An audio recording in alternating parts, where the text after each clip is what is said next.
ఈ ఏడాది ఉగాది నుంచి క్రోధినామ సంవత్సరం ఏప్రిల్ 9 నుండి మొదలు కాబోతోంది. అసలు ఈ క్రోధినామ సంవత్సరం అర్థం ఏంటి, ఎటువంటి పరిస్థితులు ఎదురవుతాయి, పండితులు ఏం చెప్తున్నారో ఇప్పుడు చూద్దాం.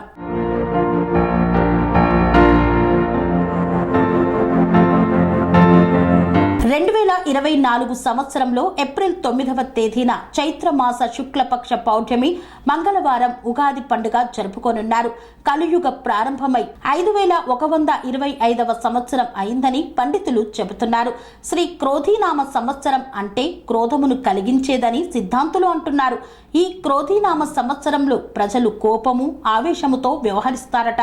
కుటుంబ సభ్యుల మధ్య క్రోధములు వంటివి కలగడం, దేశంలో రాష్ట్రాల మధ్య భిన్నాభిప్రాయాలు, క్రోధములు కలగడం, దేశాల మధ్య కోప ఆవేశాలు, యుద్ధ వాతావరణం వంటివి కలగడం వంటి సూచనలు అధికముగా ఉన్నాయని పండితులు చెబుతున్నారు. శాలివాహన చక్రవర్తి చైత్ర శుక్ల పౌర్ణమి నాడే పట్టాభిషిక్తుడై తన శౌర్య పరాక్రమాలతో శాలివాహన యుగకర్తగా బాసిల్లిన కారణాన ఆ యోధాగ్రిని సంస్కృతార్థం ఉగాది ఆచరిస్తారని చారిత్రక వృత్తాంతం. శిశిర ఋతువు ఆకురాలు కాలం. శిశిరం తరువాత వసంతం వస్తుంది. చెట్లు చిగుర్చి ప్రకృతి శోభాయమానంగా ఉంటుంది. కోయిలలు కూహు కూహు అని పాడుతాయి. భారతీయ సాంప్రదాయం ప్రకారం చైత్ర శుక్ల పాడ్యమి నాడు అంటే ఉగాది రోజున సృష్టి జరిగినట్లు పురాణాలు చెబుతున్నాయి. వేదాలను హరించిన సోమకుని వధించి మత్స్యావతారధారి అయిన విష్ణువు వేదాలను బ్రహ్మకప్పగించిన శుభ తరుణ పురస్కరంగా విష్ణువు ప్రీతిత్వం ఉగాది ఆచరణలోకి వచ్చనని పురాణ ప్రతీతి. చైత్ర శుక్ల పాఠ్యమి నాడు విశాల విశ్వాన్ని బ్రహ్మదేవుడు సృష్టించాడు కనుక సృష్టి ఆరంభించిన సంకేతంగా ఉగాది జరుపుకుంటారు.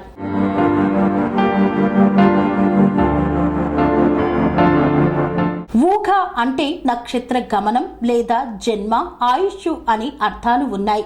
వీటికి ఆది ఉగాది అంటే ప్రపంచంలోని జనుల ఆయుష్కు మొదటి రోజు ఉగాది. ఉగస్య ఆది అనేది ఉగాది. ఇంకొక విధంగా చెప్పాలంటే యుగం అనగా రెండు లేక జంట అని కూడా అర్థం.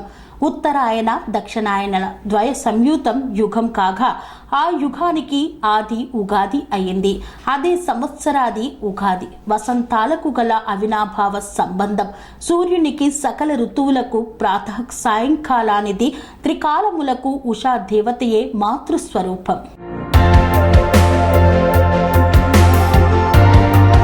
ఉగాది రోజు నుండే తెలుగు సంవత్సరం మొదలవుతుంది. అందుకే ఇది తెలుగువారి మొదటి పండుగ. ఉగాది రోజున పనులు ప్రారంభించుట పరిపాటి. ఆ రోజున ప్రాతకాలమున లేచి ఇల్లు వాకిళ్ళు శుభ్రపరుచుకుంటారు. ఇంటి గుమ్మాలకు మామిడి తోరణాలు అలంకరిస్తారు. తలంటు స్నానం చేసి కొత్త బట్టలు ధరించి ఉగాది పచ్చడితో దినచర్య ప్రారంభిస్తారు. ఉగాది పచ్చడి ఈ పండుగకు ప్రత్యేకమైంది. ఉగాది పచ్చడి యొక్క విశిష్టత షడ్రుచుల సమ్మేళనం. తీపి, పులుపు, ఉప్పు, కారం, చేదు, వగరు అనే 6 రుచులు కలిసిన ఉగాది పచ్చడి తెలుగు వారికి ప్రత్యేకం. సంవత్సరం పొడుగున ఎదురయ్యే మంచి చెడులను, కష్ట సుఖాలను ఒకే విధంగా స్వీకరించాలని సూచిస్తూ ఉగాది పచ్చడి తప్పనిసరిగా తీసుకుంటారు. ఈ పచ్చడి కొరకు చెరుకు, అరటిపళ్ళు, మామిడికాయలు, వేప పువ్వు, చింతపండు, జామకాయలు, బెల్లం మొదలైనవి వాడుతూ ఉంటారు. ఈ రోజున వేప పువ్వు పచ్చడి, పంచాంగ శ్రవణం, మిత్ర దర్శనం, ఆర్య పూజనం, గోపూజ, ఏరువాక అనే ఆచారాలను పాటిస్తారు.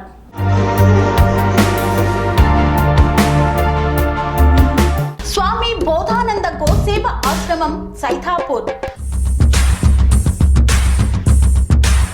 జ్యోతిష్యం, వాస్తుశాస్త్రం మన పూర్వీకులు మనకిచ్చిన వరం.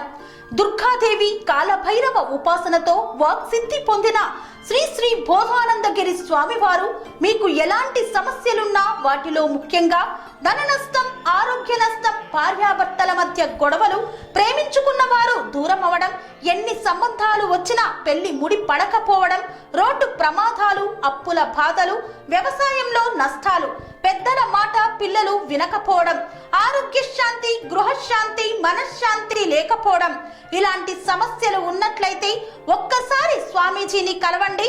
మీ సమస్యలకు తగిన పరిష్కారాన్ని పొందండి. అంతేకాక అన్ని రకాల వ్యాధులకు గోపంచకవ్య మరియు మూలికా వైద్యం చేయబడును. నమ్మకంతో రండి, ఆయురారోగ్యాలతో వర్ధిల్లండి. మా అడ్రస్ స్వామి బోధానంద గోసేవ ఆశ్రమం, సైదాపూర్, వీరభద్రస్వామి గుడి దగ్గర, యాదగిరిగుట్ట.